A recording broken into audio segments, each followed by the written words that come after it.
जय माता दी, जय श्री राम। मैं शुभम यादव आप सभी का बहुत बहुत स्वागत करता हूं यूट्यूब के चैनल धाकड़ स्टडी 4 में। भाइयों, हमने पहले भी कुछ क्लासें ली है। आज हम एक नया टॉपिक स्टार्ट करने वाले हैं, एकदम जीरो से करेंगे, बहुत बेसिक से पढ़ेंगे, हर एक चीज़ें देख रहे होंगे। ठीक है। चैप्टर का नाम है संख्या पद्धति। देखो, सबसे पहले यही चैप्टर पढ़ना होता है और हम आज इसी को स्टार्ट करेंगे। ठीक है मित्रों, आइए कुछ बेसिक बातें मैं तुम्हें बताऊं। ठीक है। सबसे पहली बात मेरे भाइयों, ये अंक क्या होता है, अंक 4 डिजिट। और दूसरी बात, संख्या क्या होती है। संख्या मतलब होता है नंबर। अच्छा भाइयों, एक तरह से तुम्हें ऐसा महसूस हो रहा होगा कि ये अंक और संख्या एक ही चीज है, लेकिन ऐसा नहीं है। ठीक है। अंक अलग होता है, संख्या अलग होती है। भाइयों ध्यान देना, अंक सिर्फ और सिर्फ मैथमेटिकल में 10 हैं। ठीक है। अंक सिर्फ 10 हैं, जैसे 0 हुआ, 1 हुआ, 2 हुआ, 3, 4, 5, 6, 7, 8, 9, ये 10 हमारे अंक होते हैं। इनके अलावा कोई अलग से अंक नहीं आता है। ठीक है मेरे भाइयों, अंक सिर्फ 10 होता है, 0 से स्टार्ट कर लेना 9 तक, ये 10 ही अंक होते हैं। एक तरह से हम इन्हें संख्या भी बोल सकते हैं, लेकिन अंक सिर्फ यही है। ठीक है। आइए, संख्या क्या होती है। देखो, संख्या की अगर मैं बात कर लूं ना, तो संख्या है ना, अगर इनकी बात करूं तो संख्या तो होती है अनंत। मतलब संख्या इनडिफाइन है, संख्या को हम ज्ञात कर ही नहीं सकते, संख्या अनंत होती है, लेकिन अंक सिर्फ 10 होते हैं। ठीक है ना। ये संख्या की अगर बात करूं तो ये संख्या अंकों से मिलकर बनी होती है। ठीक है ना। क्या आप मेरी बात समझ पा रहे हो भाइयों। ये है ना, अंकों से मिलकर बनी होती है, अंकों से मिलकर बनी होती है। अगर मैं कुछ उदाहरण की बात करूं तो ये 9 क्या है, 9 अंक भी है और संख्या भी है। अगर मैं 8 की बात करूं तो ये अंक भी है और संख्या भी है। अगर मैं 1 की बात कर रहा हूँ ना, तो भाइयों ये अंक भी है और संख्या भी है। इसी तरह से जितने भी अंक लिखे हैं ना, ये सब की सब संख्याएं हैं। इसके अलावा अगर मैं बात करूं, इन अंकों से जो भी मिलकर बनी होंगी ना, वो भी हमारी संख्या होंगी। फॉर एग्जाम्पल, अगर मैं बात कर लूं 11 क्या है, तो भाई ये सिर्फ और सिर्फ संख्या है, ये अंक नहीं है, ये सिर्फ संख्या है। जैसे मैं बात कर लूं 25 की, ये सिर्फ और सिर्फ संख्या है, अंक नहीं है, क्योंकि अंक तो हमारे पास सिर्फ 10 होते हैं। क्या आप मेरी कुछ बातें समझ पा रहे हो। देखो, अगर मैं और भी बड़ी सी संख्या लिख लूं, भाई मैंने 1000 लिख लिया, तो ये हमारी संख्या है। चलो मैंने लिख दिया 2261, ये हमारी संख्या है, अंक नहीं है। ठीक है। और भी बड़ा सा उदाहरण अगर तुम लिखना चाहो तो ये लिख सकते हो, ये भी हमारी संख्याएं हैं। समझ में आया ना। तो संख्या क्या होती है, अंक क्या होती है, कुछ ये बातें आप समझ पाए होंगे। तो अंक हमारे पास सिर्फ 10 होते हैं, लेकिन संख्या अनंत होती है। ठीक है। ये 10 अंक तो है ही है, पर इन्हें हम संख्या भी बोल सकते हैं। क्या आप समझ पा रहे हो ये बात को। ठीक है। तो अब अंक को और संख्या को कुछ हद तक समझ पाए होंगे। आइए मित्रों, अब हम अपने टॉपिक को स्टार्ट करते हैं। भाई समझ में आया हो तो इसका स्क्रीनशॉट लेके नोट्स बना लें। ठीक है। अब हम देखते हैं संख्या है क्या आखिर। मेरे प्यारे भाइयों, हम इस संख्या को देखते हैं, ये है क्या। तो भाइयों, संख्या दो ही प्रकार की होती है, एक होती है रियल नंबर और एक होता है इमेजिनरी नंबर। रियल नंबर मतलब हम इसे बोलेंगे वास्तविक संख्या। ठीक है जी। वास्तविक संख्या अगर हम इसे बोलेंगे तो ये रियल नंबर कहलाएगा। ठीक है। और एक होता है काल्पनिक संख्या।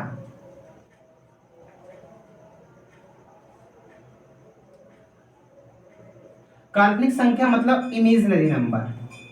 ठीक है। तो संख्या दो ही प्रकार की होती है, एक होती है वास्तविक संख्या और एक होती है काल्पनिक संख्या। ठीक है। एक होती है वास्तविक संख्या और एक होती है काल्पनिक संख्या। एक होती है वास्तविक संख्या और एक होती है काल्पनिक संख्या। ठीक है। अभी मैं इन सबकी धीरे धीरे करके पूरे की परिभाषाएं बताऊंगा और सबके उदाहरण भी बताऊंगा। अब ये समझिए वास्तविक संख्या है क्या और काल्पनिक संख्या है क्या। भाइयों वास्तविक संख्या मैं उस संख्या को बोलूंगा जिस पर अगर वर्ग किया और वर्ग करने के बाद पॉजिटिव आंसर आया तो ऐसा मानना कि वास्तविक संख्या है। मतलब वर्ग करने के बाद अगर धनात्मक आंसर आया, वर्ग करने के बाद अगर धनात्मक आंसर आया तो भाइयों फिर वो वास्तविक संख्या है। ठीक है। अगर वर्ग करने के बाद नेगेटिव में आंसर आया या ऋणात्मक आंसर आया तो ऐसा मानना कि वो इमेजिनरी नंबर है, मतलब काल्पनिक संख्या है। क्या ये मेरी दो बातें समझ पाए? सुनो ध्यान से। वर्ग करने पर धनात्मक आंसर तो वास्तविक संख्या, वर्ग करने के बाद ऋणात्मक आंसर तो काल्पनिक संख्या। ठीक है। इसकी मैं छोटी सी परिभाषा लिख दूं, वर्ग करने पर धनात्मक उत्तर आएगा। ठीक है। और इसका क्या बोलूंगा कि भाई वर्ग करने पर ऋणात्मक उत्तर आएगा। ठीक है। तो एक छोटी छोटी सी परिभाषा है, एग्जाम में कभी परिभाषाएं नहीं आती है, लेकिन हमें थोड़ा सा बेसिक नॉलेज होना चाहिए। ये सिर्फ ऐसा है तुम्हारे नॉलेज के लिए है। ठीक है भाइयों। वर्ग करने पर धनात्मक आंसर तो वास्तविक संख्या, वर्ग करने पर ऋणात्मक आंसर तो फिर काल्पनिक संख्या। मैं कुछ उदाहरण बताऊं। अगर मैंने आपसे कहा क्या ये 5 वास्तविक संख्या है, ऑफ कोर्स ये भी वास्तविक संख्या होंगी। क्या 4 वास्तविक संख्या है, ये भी वास्तविक होंगी। क्या 7 वास्तविक संख्या है तो ये भी वास्तविक होंगी। क्या माइनस का 8 वास्तविक संख्या है तो भाइयों ये माइनस का 8 भी वास्तविक संख्या है। अगर आप -8 पर वर्ग कर रहे होंगे ना तो 8 का वर्ग आएगा क्या 64, लेकिन माइनस पर जब आप वर्ग करोगे ना तो ये आएगा प्लस का। तो इस तरह से अगर देखोगे ना तो जितनी भी माइनस की संख्या है वो सब की सब वास्तविक संख्या होती है। ठीक है। तो वर्ग करने पर धनात्मक आंसर तो वास्तविक संख्या है। तो कुछ ये उदाहरण है, तुम इन उदाहरणों से कुछ बातें समझ सकते हो। अच्छा काल्पनिक संख्या क्या होता है? भाइयों वर्ग करने पर ऋणात्मक आंसर आया ना तो वो काल्पनिक संख्या होती है। देखो एग्जाम्पल में करनी के अंदर मैंने लिख दिया -7, तो ये क्या होगा? काल्पनिक संख्या होगा। अगर आप करने के ऊपर -7 का वर्ग कर रहे होंगे ना तो ये वर्ग से रूट कट जाएगा और तुम्हारा आंसर आखिर आ कैसा गया? ऋणात्मक आ गया। ठीक है ना। तो इस तरह से रूट के अंदर हो और माइनस में हो तो वो हर संख्याएं काल्पनिक संख्या होती है। ठीक है। जैसे मैं और उदाहरण लिखा दूं, -5, रूट के अंदर -11, रूट के अंदर -13 लिख लो, तो ये सब की सब होंगी काल्पनिक संख्या और ये होंगी वास्तविक संख्या। हमें हमारी मैथ में सिर्फ वास्तविक संख्या ही पढ़नी होती है भाइयों, हमें सिर्फ और सिर्फ वास्तविक संख्या पढ़नी है, हमें इनसे कोई मतलब नहीं है। लेकिन कभी कभी आ जाता है ऑब्जेक्टिव में कि बताइए भाई इनमें से कौन सी काल्पनिक संख्या है। 4 वो इधर से दे देगा, 1 वो इधर से दे देगा। अगर पता है तो हम टिक कर पाएंगे, अन्यथा एक क्वेश्चन गया। ठीक है। तो तुम ये बात तो समझ ही गए होंगे कि वास्तविक संख्या क्या होती है, काल्पनिक संख्या क्या होती है। अब हमें यहां से आगे इसको पढ़ना ही नहीं है, बस इसका इतना ही नॉलेज चाहिए है। इसके अलावा हमें पूरी पूरी मैथ में वास्तविक संख्या ही पढ़नी है। ठीक है।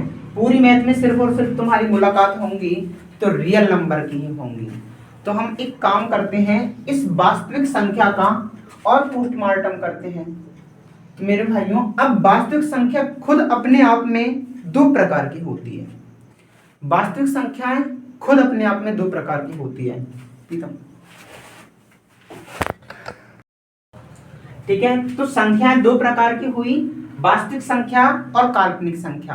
तो मैंने वास्तविक संख्या बताया वर्ग करने पर धनात्मक आंसर तो वास्तविक संख्या, वर्ग करने पर ऋणात्मक आंसर तो काल्पनिक संख्या। मैं ये बोल रहा था कि अब हमारी जो वास्तविक संख्या होती है ना, वास्तविक संख्या भाई 2 प्रकार की होती है। वास्तविक संख्याएं अपने आप में खुद 2 प्रकार की होती है। आइए देखते हैं कि वास्तविक संख्या 2 प्रकार की कौन कौन सी होती है। एक तो होती है परिमेय संख्या,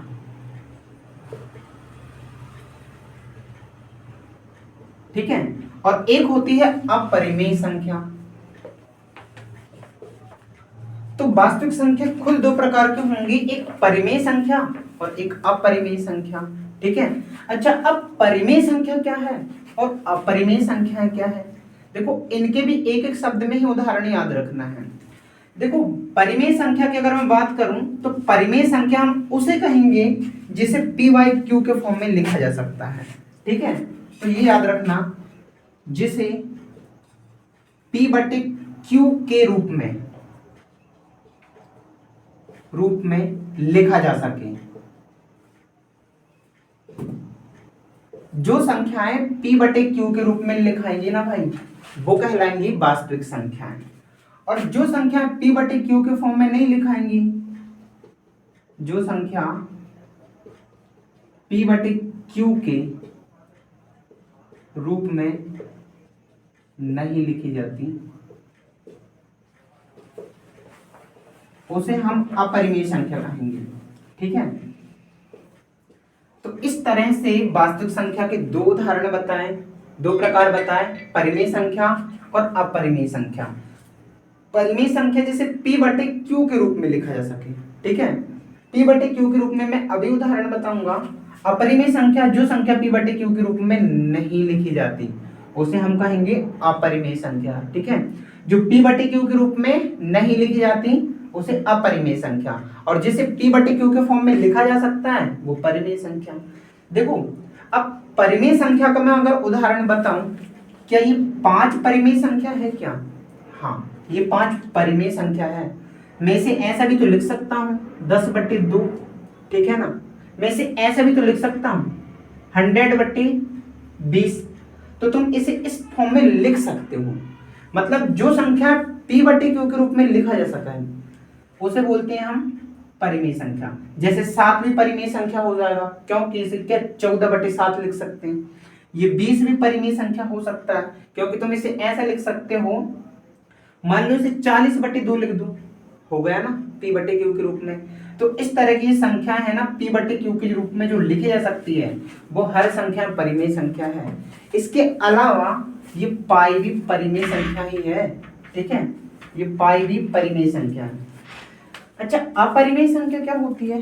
तो मेरे भाइयों, जिनकी रूट होती है, मतलब जो रूट से बाहर नहीं आता है ना, वो होता है अपरिमेय संख्या। जो रूट से बाहर नहीं आता है वो अपरिमेय संख्या। फॉर एग्जाम्पल √2, क्योंकि ये अपरिमेय संख्या है। मैं बोल रहा हूं जिसका पॉइंट के बाद, मतलब पॉइंट के बाद संख्या नहीं रुकती है ना, वो सब की सब अपरिमेय संख्या होती है। फॉर एग्जाम्पल √3, इसका अगर तुम मान निकालोगे तो ये आ रहा होगा 1.732 ... इनफाइनाइट तक जा रहा होगा। इसी तरह √5 का मान ये भी बाहर नहीं निकलता। अगर बात करें √7 का मान, ये भी बाहर नहीं निकलता। जो रूट से बाहर नहीं निकलता है ना, वो अपरिमेय संख्या होती है। जो रूट से बाहर नहीं निकलती वो अपरिमेय संख्या होंगी। तो समझ में आया भाइयों? परिमेय संख्या जो p बाई क्यू के फॉर्म में लिखी जाती है परिमेय संख्या। जो p बटे क्यू के रूप में नहीं लिखी जाती वो अपरिमेय संख्या। जैसे इस तरह की संख्या, मैं एक और अच्छा सा उदाहरण बताऊं। जैसे मैं अगर बोल दूं पॉइंट के अंदर 7 के ऊपर बार, क्या ये परिमेय संख्या है या अपरिमेय? तो मेरे भाइयों ये अपरिमेय संख्या है। क्यों? क्योंकि इसको तो ऐसा लिखा जाता है 0.7, 0.7, 0.7, 0.7 ... कहने का मतलब जिसके ऊपर बार होगा ना वो इनफाइनाइट तक जा रही होंगी। जिसके ऊपर बार होता है वो इनफाइनाइट तक जाती है। जैसे और उदाहरण अगर बताऊं 25, ये भी इनफाइनाइट तक जाएगी, तो ये भी अपरिमेय संख्या ही हुई। क्या मेरे भाइयों आपको ये दोनों चीजें समझ में आ पाई? तो वास्तविक संख्या के दो प्रकार हुए, परिमेय संख्या, अपरिमेय संख्या। ठीक है, परिमेय संख्या जिसे p बटे क्यू के रूप में लिखा जाता है, जैसे कि 5, 7, 20, पाई, ये सब की सब परिमेय संख्या। अपरिमेय संख्या जो p बटे क्यू के रूप में नहीं लिखी जाती, अपरिमेय संख्या।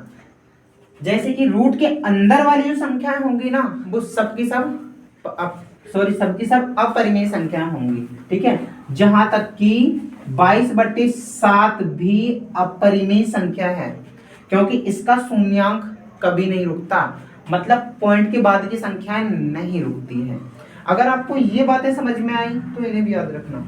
मेरे भाई मैं आपको पहले ही बता दूं ये हमारा मैथमेटिक का सबसे पहला ही चैप्टर है, हमें इसे हर हाल में सीखना ही पड़ेगा, ठीक है। क्योंकि ऑब्जेक्टिव इधर से भी बन जाते हैं कभी कभी, वो क्वेश्चन ऐसे पूछ लेता है, बताइए अपरिमेय संख्या का उदाहरण कौन सा है, ठीक है। वो ऐसा उदाहरण पूछ लेगा कि बताइए भाई परिमेय संख्या का उदाहरण इनमें से कौन सा है। इस तरह से सवाल पूछे जाते हैं।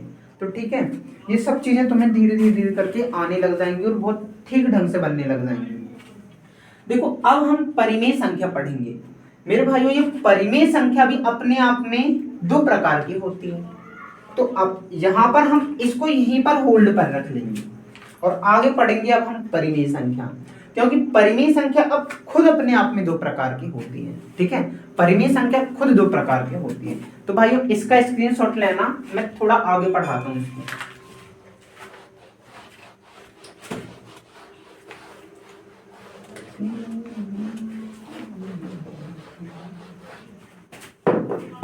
पढ़ना है हमें परिमेय संख्या।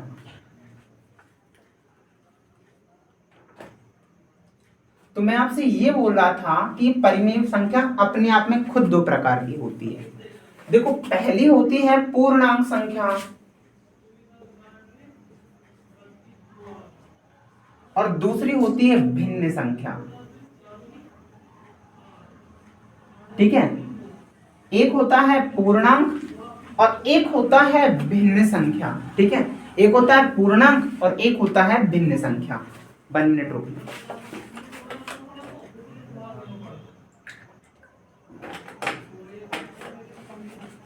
तो एक होता है पूर्णांक और एक होता है भिन्न। अच्छा भिन्न तो हमेशा, इस भिन्न की कोई परिभाषा नहीं है और ना इनकी कुछ परिभाषाएं हैं, हमें है ना उदाहरण से ही समझ लेना है। भिन्न को अगर बात करें तो ये इस फॉर्म में लिखा जाता है 2/7, 3/9, इसको ऐसा लिखो 3/8, 5/7, 11/12, कुछ इस तरह की जिसमें अंश होगा और हर होगा, वो संख्याएं भिन्न होंगी, ठीक है भाइयों। ये भिन्न अपने आप में एक चैप्टर है, उसे हम अलग पढ़ेंगे। अब हम इसको देखते हैं पूर्णांक संख्या। ये पूर्णांक संख्या की अगर बात करें ना, पूर्णांक संख्या फिर 3 भागों में टूटती है। एक तो टूटती है धन पूर्णांक, जिसे बोलेंगे धन पूर्ण संख्या, और एक होता है ऋण पूर्ण, और एक होता है शून्य संख्या। तो पूर्णांक 3 भागों में टूटती है, धन पूर्ण, ऋण पूर्ण और शून्य संख्या, ठीक है।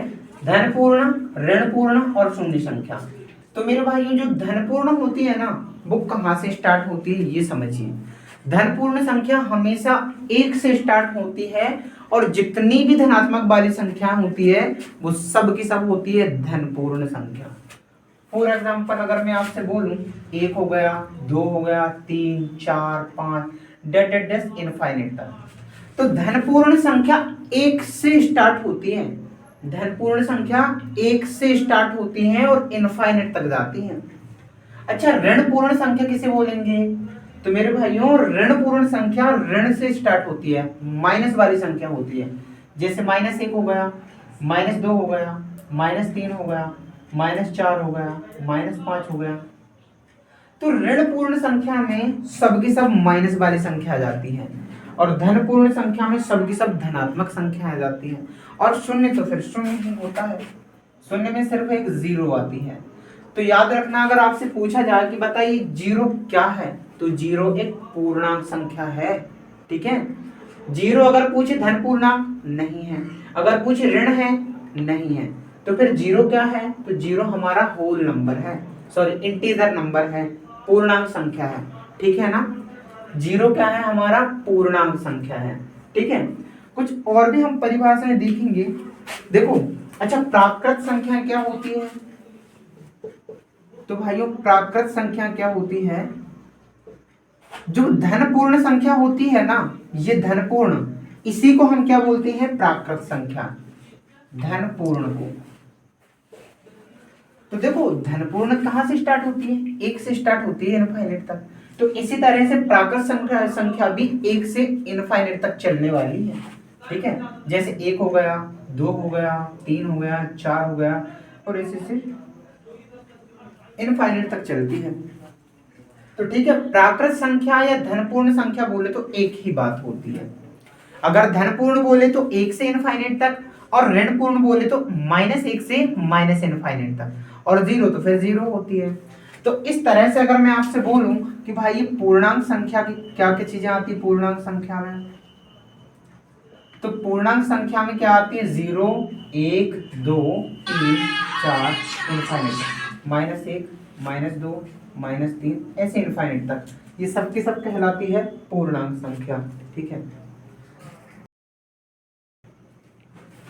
भाइयों, देखिए सम संख्या जिसे हम इवन नंबर बोलते हैं, सम संख्या जो 2 से पूर्णतः कट सके वो सम संख्या होती है। ठीक है, जो 2 से पूर्णतः कट सके वो सम संख्या। ठीक है, जो 2 से पूर्णतः कट सके वो सम संख्या। और अगर विषम की बात करें तो विषम की बात करें, जो 2 से नहीं कटती वो विषम संख्या होती है। ठीक है, जो 2 से नहीं कटे वो विषम संख्या। ठीक है ना मेरे भाइयों, सम संख्या वो होती है जो 2 से कट रही होती है, जैसे 4, 6, 8, 16 ये सब की सब 2 से कट रही होंगी, 644 2 से कट रही होंगी, 792 2 से कट रही होंगी, 564 2 से कट रही होंगी, और लास्ट में जब भी तुम्हें जीरो दिखाई पड़े ना वो हमेशा 2 से कट रही होती है। ठीक है, तो इस तरह से सम संख्या वो होती है जो 2 से कट जाती है, और विषम संख्या जो 2 से नहीं कटती वो विषम संख्या। अगर मैं बात करूं जैसे मान लो 5 हो गया, 7 हो गया, 11 हो गया, 91 हो गया, 799 हो गया, 1139 हो गया, 1391 हो गया, ये सबकी सब संख्याएं विषम संख्याएं होंगी। क्यों? क्योंकि 2 से नहीं कट रही होती है। ठीक है, तो विषम संख्याएं जो 2 से नहीं कटती हैं। ठीक है, आइए मित्रों, मैंने थोड़ी देर पहले आपको ये बताया कि पूर्ण संख्या क्या होंगी। तो पूर्ण संख्या की अगर बात करें तो जो 1 से स्टार्ट होती है, जैसे 1 हुआ, 2 हुआ, 3, 4, 5 और इस तरह से इनफाइनाइट तक अगर जाओगे ना वो पूर्ण संख्या कहलाती है। पूर्ण संख्या जो 1 से स्टार्ट होती है इनफाइनाइट तक जाती है, 1 से स्टार्ट होती है इनफाइनाइट तक जाती है, तो पूर्ण संख्या कहलाती है। सॉरी भाई, ये धन पूर्ण होती है, धन पूर्ण। एक कहलाती है ऋण पूर्ण संख्या। देखो ऋण पूर्ण संख्या की अगर बात करें तो ये माइनस वाली होती है, सब की सब माइनस वाली संख्या ऋण पूर्ण संख्या कहलाती है। जैसे धन पूर्ण जितनी प्लस वाली संख्या सब धन पूर्ण, ऋण पूर्ण संख्या जितनी भी माइनस वाली संख्या सब ऋण पूर्ण संख्या। ठीक है, अब अगर बात करें प्राकृत संख्या तो भाइयों इसी को प्राकृत संख्या बोलते हैं, मतलब नेचुरल नंबर बोलते हैं।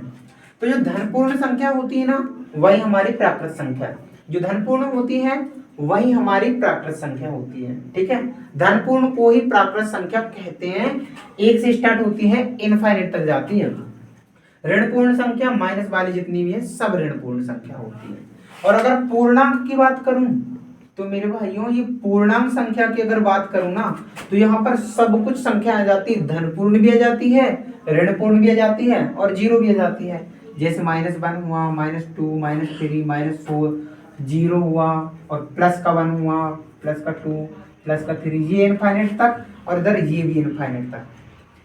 तो कहने का मतलब अगर बात करें धन पूर्णांक ये भी आ जाती है, ऋण पूर्णांक ये भी आ जाती है और जीरो भी आ जाती है। ये सब का सब अगर मिलकर बोल दें तो ये सब कहलाती है पूर्णांक संख्या। अगर आप यहां तक की बातें समझ पाए हो तो हम आगे बढ़ते हैं, एक बार फिर से क्विक रिवीजन देखते हैं। सम संख्या जो 2 से कट सके सम संख्या कहलाएंगे। विषम संख्या जो 2 से नहीं कटती वो विषम संख्या। अगर धन पूर्ण की बात करें तो 1 से स्टार्ट होती है इनफाइनाइट तक, प्लस वाली जितनी भी संख्या सब धन पूर्ण। और अगर ऋण पूर्ण की बात करें तो माइनस से स्टार्ट होती है इनफाइनाइट तक जाती है। और अगर पूर्णांक की बात करें तो इसमें धन पूर्णांक भी आ जाती है, ऋण पूर्ण भी आ जाती है और जीरो भी आ जाती है। ये सब मिलकर के पूर्णांक संख्या बनाती है। भाइयों अब हम अपने टॉपिक को थोड़ा और आगे बढ़ाते हैं। अब बताइए भाज्य संख्या क्या होती है।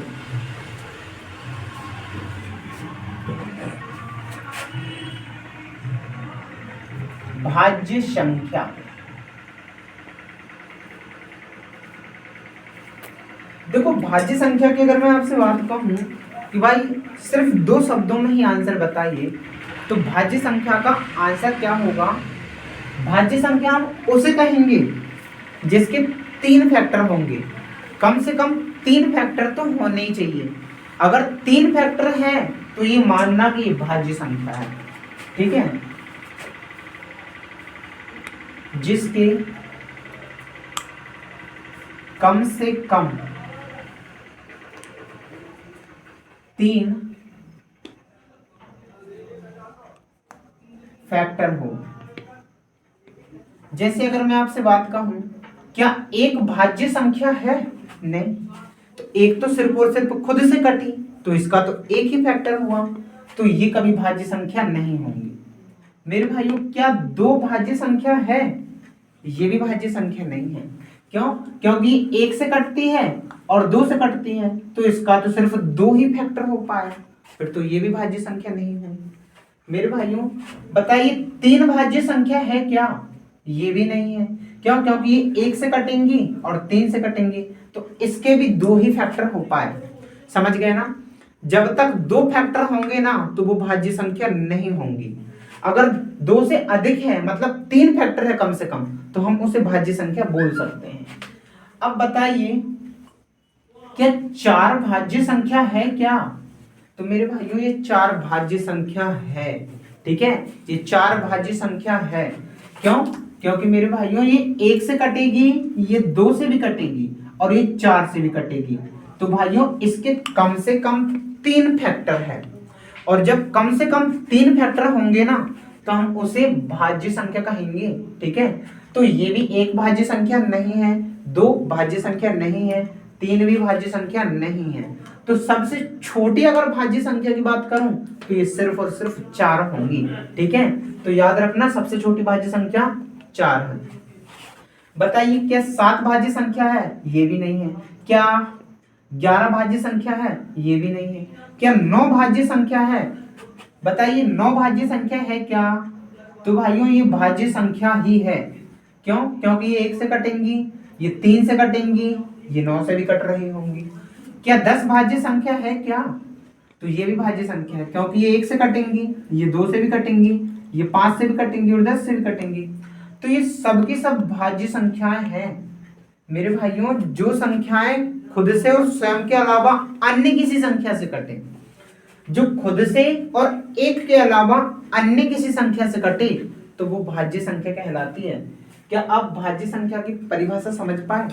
भाज्य संख्या जिसके कम से कम 3 फैक्टर हों। देखो, इसके 3 फैक्टर है, इसके भी 3 फैक्टर है, इसके 4 फैक्टर है, और इस तरह की हर संख्या भाज्य संख्या होंगी। मैं उदाहरण लिखवा दूं, अगर मैं अब बात करूं, 6 भाज्य संख्या होंगी, 8 भाज्य संख्या होंगी, 9 होंगी, 10 होंगी, 12 होंगी, 15 भी होंगी, 18 भी होंगी, 17 नहीं होंगी, 13 भी नहीं होंगी, 11 भी नहीं होंगी। ठीक है, तो ये सबके सब भाज्य संख्या के उदाहरण हैं। तो मेरे भाइयों, भाज्य संख्या इस तरह की होती है। अगर मैं बात करूं सबसे छोटी भाज्य संख्या कौन सी है, तो सबसे छोटी भाज्य संख्या यही है। ये सबसे छोटी भाज्य संख्या है। ऐसे भी क्वेश्चन पूछे जाते हैं, बताइए सबसे छोटी भाज्य संख्या क्या होती है, क्योंकि इन्हीं सवालों में कंफ्यूजन क्रिएट होता है। क्योंकि पता है, लोग सोचते हैं कि भाई ये होगी भाज्य संख्या, लेकिन ये भाज्य संख्या नहीं है। तो भाज्य संख्या हमारा 4 है, सबसे छोटी वाली। अगर मैं बात करूं दूसरी सबसे छोटी भाज्य संख्या कौन सी होंगी, तो 6 की अगर बात करूं, तो ये दूसरी सबसे छोटी भाज्य संख्या है। ठीक है, अगर मैं बात करूं सबसे छोटी विषम भाज्य संख्या, बताइए सबसे छोटी विषम भाज्य संख्या। तो देखो, ये सम हुआ, ये सम हुआ, ये है विषम। अगर मैं बात करूं 9 की, तो ये क्या है? सबसे छोटी विषम भाज्य संख्या है। मेरे भाइयों, कई एग्जामों में इस तरह के ही प्रश्न पूछे गए हैं कि भाई बताइए सबसे छोटी भाज्य संख्या कौन सी, सबसे छोटी भाज्य संख्या कौन सी है, तो तुम्हारा होगा आंसर 4। लेकिन अगर बात करें दूसरी सबसे छोटी भाज्य संख्या कौन सी होंगी, तो आंसर होगा 6। अगर बोले सबसे छोटी विषम भाज्य संख्या कौन सी है, तो आंसर हो रहा होगा 9। तो मेरे भाइयों आप यहाँ तक की बातें बहुत ढंग से और ठीक ढंग से समझ पाए होंगे। आइए मित्रों, अब हम अभाज्य संख्या स्टार्ट करते हैं। ठीक है, अब हम अभाज्य संख्या को पढ़ना स्टार्ट करते हैं।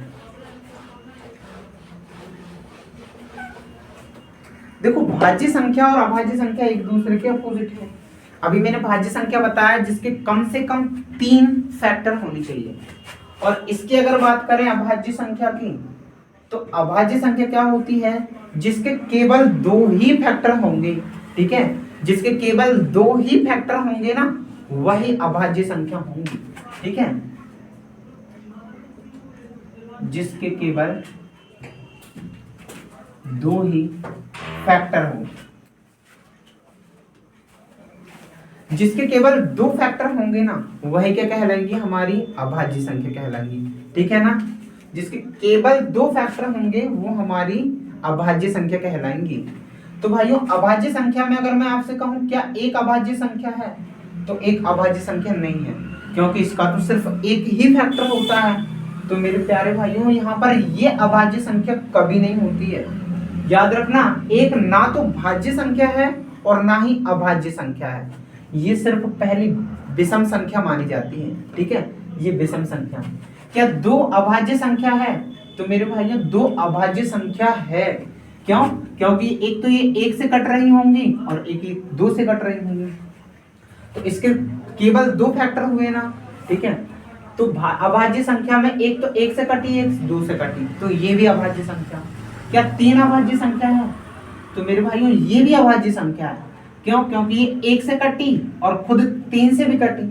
ठीक है ना, तो याद रखना, जो खुद से कटे और 1 से कटे वही हमारी अभाज्य संख्या होंगी। जो 1 से कटे और खुद से भी कटे तो वो अभाज्य संख्या। जैसे 5 की बात करूं तो ये 1 से कटेगा और 5 से कटेगा। 7 की बात करूं, ये 1 से कटेगा और 7 से कटेगा। अगर मैं 11 की बात करूं तो ये 1 से कटेगा और 11 से कटेगा। अब देखो, अगर मैं आपसे कहूं 4, तो भाई ये 1 से भी कटेगा, 2 से भी कटेगा, 4 से भी, तो ये तो हो ही नहीं सकता, क्योंकि इसके 3 फैक्टर हो गए। अगर मैं बात करूं 6 की, तो ये 1 से कटेगा, 2 से कटेगा, 3 से कटेगा, और खुद 6 से भी, तो ये भी नहीं हो सकता, क्योंकि इसके 4 फैक्टर हो गए। अगर मैं बात करूं 8 की, तो ये 1 से कटेगा, 2 से, 4 से और 8 से, इसके भी 4 फैक्टर हो गए, तो कभी ये भी अभाज्य संख्या नहीं हो सकती। तो मेरे भाइयों, अभाज्य संख्या की हो सकता है आपको परिभाषा समझ में आए, जो खुद से कटे और 1 से कटे तो वो कहलाती है अभाज्य संख्या। ठीक है, जो खुद से कटे और 1 से कटे वो कहलाती है अभाज्य संख्या। ऐसे हम बहुत सारे उदाहरण करने की कोशिश करेंगे। तो मेरे भाइयों, एक काम करते हैं, हम 100 तक की अभाज्य संख्या लिख लेते हैं। अगर 100 तक की अभाज्य संख्या लिखोगे तो पहले 2 आएगा, फिर 3, फिर 5, फिर 7, फिर 11, फिर उसके अलावा 13 आएगा। 13 के बाद हो गया कितना, 13 के बाद हो जाएगा 17, 19, 23, 23 के बाद आएगा 29, 29 के बाद 31, 31 के बाद 37, 37 के बाद 41, 43, 43 के बाद 47, 47 के बाद आएगा 53, 53 के बाद आएगा 59, 59 के बाद आएगा 61, 61 के बाद हो जाएगा 67, 67 के बाद हो जाएगा 71, 71 के बाद हो जाएगा 73, 73 के बाद 79, इसके अलावा हो जाएगा 83, 83 के बाद हो जाएगा अपना 89, 89 के बाद हो जाएगा अपना 89 के बाद 97। देख लेते हैं एक बार, कुछ छोटा हो तो 1, 2, 3, 4, 5, 6, 7, 8, 9, 10, 11, 12, 17, 18, 19, 20, 21, 22, 23, 24, 25। तो भाइयों, ये हमारी पूरी की पूरी 100 तक की अभाज्य संख्या हो गई। भाइयों, कम से कम 100 तक की अभाज्य संख्या हम सबको याद होना चाहिए। ठीक है, क्योंकि एग्जाम में अजीब अजीब प्रकार के सवाल पूछे जाते हैं, वो हम सब क्वेश्चन करने की कोशिश करेंगे।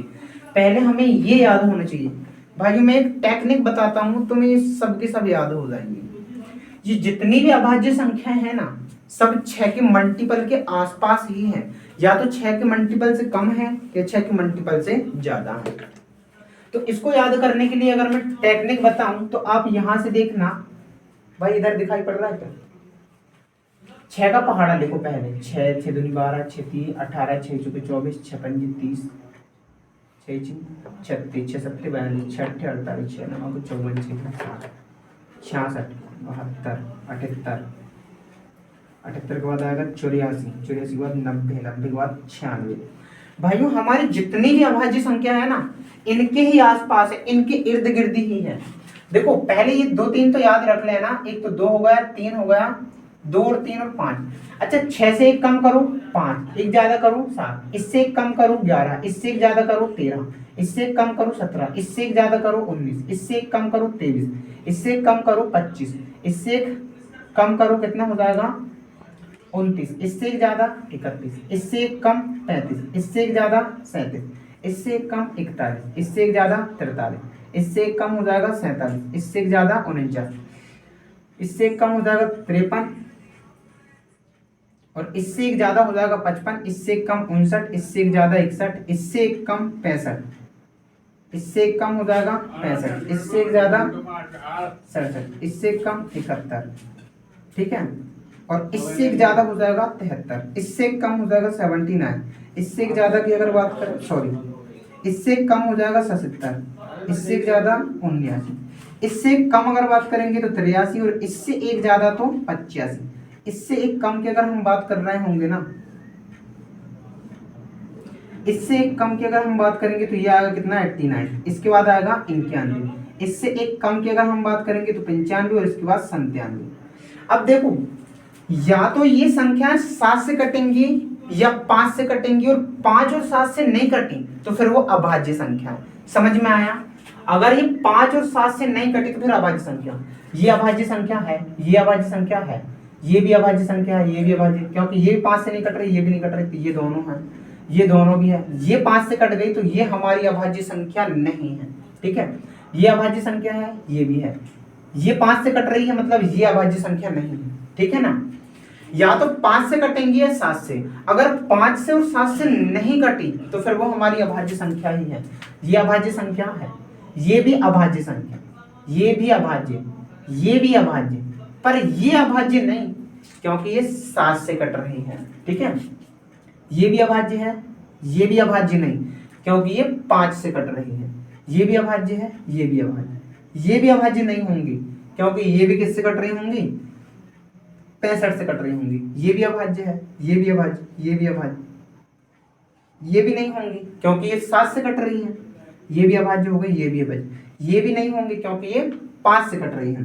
ये भी अभाज्य, ये अभाज्य नहीं होंगी क्योंकि 7 से कटती, 7 से कटती 13 बार। ये भी अभाज्य नहीं होंगी। बाकी जितनी भी है ना वो यही संख्या है जो अभाज्य संख्या है।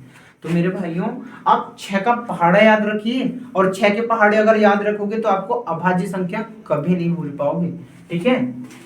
तो कितनी हुई 1 2 3 4 5 6 7 8 9 10 11 12 13 14 15 16 17 18 19 20 21 22 23, 23 और 2 संख्याएं ये हो गई 2 और 3। तो इस तरह से 1 से 100 तक कुल 25 अभाज्य संख्याएं हैं। अगर आप इन चीजों को, इस फॉर्मेट को याद रख लेते हो ना तो आप अभाज्य संख्या वाले क्वेश्चन को कभी नहीं छोड़ के आओगे। देखो यहाँ से कुछ बेसिक सवाल भी इस तरह के बनते हैं। वो पूछता है, पहली बात तो ये पूछता है सबसे छोटी अभाज्य संख्या कौन सी है। सबसे छोटी अभाज्य संख्या, तो मेरे भाइयों सबसे छोटी अभाज्य संख्या तो हो गई 2, लेकिन अगर बोले ये 2, याद रखना एकमात्र अभाज्य संख्या है जो सम है, ठीक है। इसके अलावा जितनी भी अभाज्य संख्या सबकी सब विषम होंगी, ठीक है, कोई सी सम नहीं होंगी। तो याद रखना एकमात्र सम अभाज्य संख्या, तो वो भी कौन हो गई 2, ठीक है। अगर मैं बात करूं सबसे छोटी विषम अभाज्य संख्या बताइए, क्योंकि ये तो सबसे छोटी सम अभाज्य संख्या है। अगर बात करो सबसे छोटी विषम अभाज्य संख्या कौन सी है, सबसे छोटी विषम अभाज्य। अब देखो ये अभाज्य है, ये अभाज्य, पर ये तो सम थी सबसे छोटी, तो सबसे छोटी विषम अभाज्य ये कहलाएंगी, ठीक है। तो मेरे भाइयों आप इन तीनों क्वेश्चन को ढंग से समझ पाए क्या। सबसे छोटी अभाज्य संख्या 2, सबसे एकमात्र सम अभाज्य संख्या 2, लेकिन बात करें सबसे छोटी विषम अभाज्य संख्या तो ये हो गया 3, ठीक है। तो इस तरह के हम इन 3 क्वेश्चन को कर पाए। अब देखो आगे देखो, मेरी लाइट चल गई। सबसे छोटी अभाज्य संख्या 2, एकमात्र सम अभाज्य 2 और सबसे छोटी विषम अभाज्य 3। अगर बात करें दो अंकों की सबसे छोटी अभाज्य संख्या, दो अंकों की सबसे छोटी अभाज्य संख्या, तो मेरे भाइयों दो अंकों की सबसे छोटी अभाज्य संख्या है हमारी 11। ऐसा भी प्रश्न पूछा जाता है। और अगर बात करें दो अंकों की सबसे बड़ी अभाज्य संख्या, दो अंकों की सबसे बड़ी अभाज्य संख्या, तो भाइयों दो अंकों की सबसे बड़ी अभाज्य संख्या कौन सी होंगी? तो 97 होंगी। अगर बात करें दो अंकों की सबसे छोटी अभाज्य संख्या, तो 11, और दो अंकों की सबसे बड़ी अभाज्य संख्या तो 97। अगर पूछूं कि एक अंक की सबसे छोटी अभाज्य संख्या, तो भाइयों होंगी क्या? 2। अगर बात करूं एक अंक की सबसे बड़ी अभाज्य संख्या, तो आंसर होगा 7। इस तरह से भी वो प्रश्न पूछता है। ठीक है, हम एक दो क्वेश्चन और बनाते हैं। ठीक है, अगर मैं बात करूं 3 अंकों की सबसे छोटी अभाज्य संख्या, 3 अंकों की सबसे छोटी अभाज्य संख्या होंगी 101। लेकिन अगर बात करें 3 अंकों की